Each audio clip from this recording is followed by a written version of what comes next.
everybody, good to see you all, and today I'm going to tell you about this wonderful new Mongolian Shadrino helmet. But before that, I wanted to announce some good news, and the good news is that because we make a lot of armor for all different formats, from stage, theater, movie armor, to LARP, to SCA, WMA, and HMB fights. So we decided to split up the whole line of our armor onto two parts, and it's going to be feather armor, which is very light, visual, things oriented armor for movies, theaters, stage armor, LARP armor when you only need just a basic level of protection, and the tank armor, tank helmets line, which is supposed to be used for heavy fighting combats like SCA, HMB, WMA, and so on. So this is the example of our tank helmet, which is basically SCA oriented, but we made it the way so it can be used for all types of heavy fighting formats, from SCA to WMA to HMB. And it happens a lot with ArmStreet that we improve and improve and improve some particular model all the time, and after a couple of years we just see and it's totally different thing, and we call those changes generation. So this is the next generation of our Shadrino Mongolian helmet, which is basically 13th, 14th century very popular helmet. And I will just go through the list of changes from our old generation to our new generation, and I will explain everything about this helmet, talking about those changes. So let's start from the inside. And inside you can see this historically accurate historical padding, which is size adjustable. So with this lacing on the top, you can change the level of the eye slit of the helmet to adjust the helmet for your particular head. And inside this cotton historical padding there is closed cell form, which is basically the SCA standard form, which is required to be used at the inner protection for helmets by SCA Marshall's book. So this is both SCA legal historically type padding, which can be used for any format, and we tested a lot of different paddings to find out some good balance between how soft it is and at the same level how the thickness of the padding and its shock absorption properties. And also from the inside you can see this SCA bar grill, which protects your face, and there is a minimum requirement for the distance between those between bars in this bar grill, and our helmet meets all SCA requirements. And at the same time,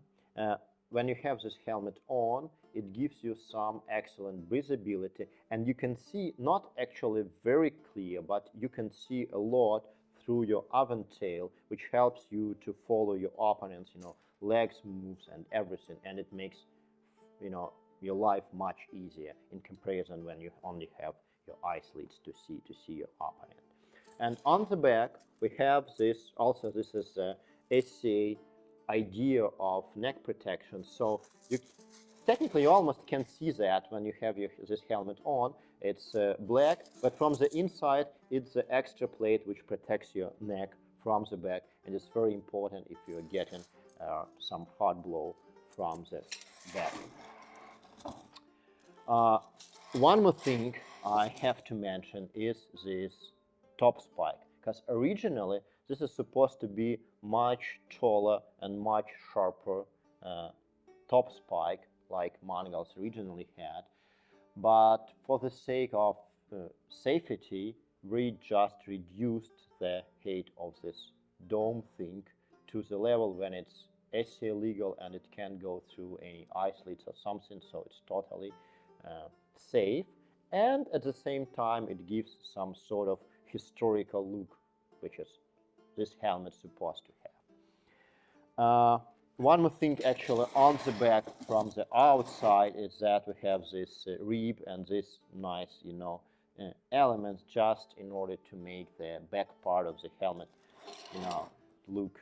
complete and more nice. And the last thing I wanted to mention about this helmet are these cheek plates, which are originally Mongolian helmets didn't have any hidden protection under the aventail, and the most common hit, the most common blow was the thigh blow with a saber or sword. So these cheek plates were kind of, last chance protection for your neck, for this part of your head. And here, because we have these protective plates under the aventail, these cheek plates are not necessary. So there is a lacing, and you can unlace them, and you can get rid of them if you don't want them, or you can switch their position, which might have some sense if you want to have,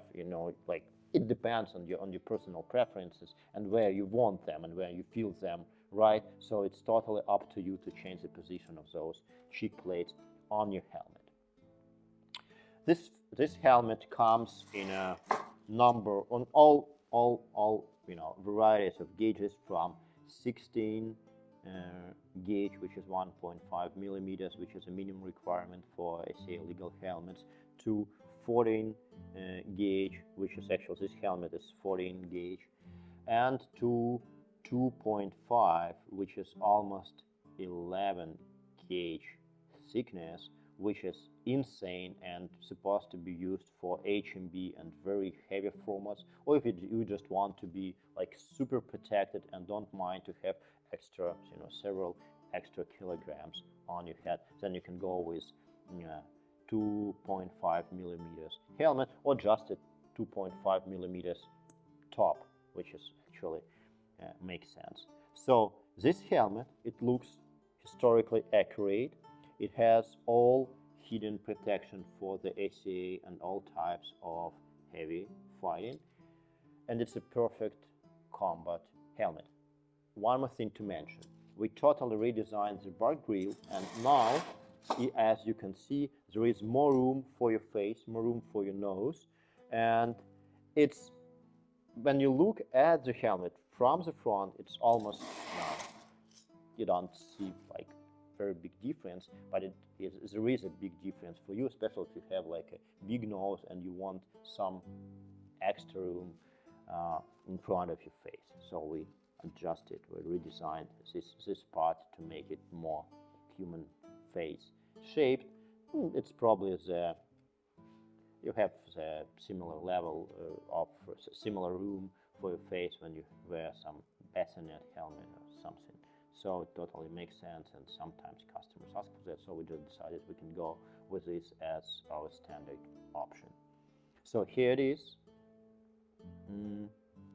You know everything about this helmet now, and you can make your conscious choice about what armor you need, what armor you want to buy next, what character you want to build next.